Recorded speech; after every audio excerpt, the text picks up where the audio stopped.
Madam को पचारन सेमती recording करूँ नहीं मो फोटो उठेबे खाली फोटो उठेबे। जणे नाबालिका को दुष्कर्म करी फेरार थिबा अभियुक्त को शेषरे पुलिस धरिबारे सफल होईछि।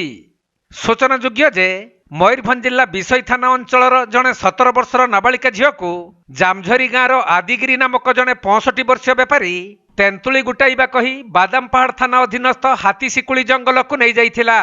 आउ सेठारे नाबालिका को दुष्कर्म करी फेरार होई जाइथिला। परे पीड़िता परिवार लोकंक अभियोग क्रमे विषय थाना अधिकारिणी मिनी भई दुष्कर्म स्थल अनुध्यान करने सह अभियुक्त आदिगिरीर घर लोकंकु नहीं तदंत करुथिले। हेले आज बॉम्बे छकरू एक घरोई बस रे आदिगिरी आसुथबा जानिबाकु पाई विषय पुलिस खड़मबेड़ा स्थित डाकचुटी ठारे बसटी को अटकाई आदिगिरी को गिरफ करथिले।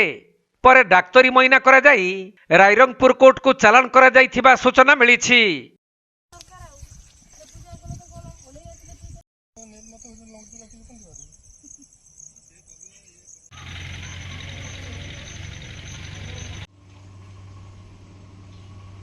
मैडम को पचारन सेमती रेकर्डिंग करूँ नहीं मो।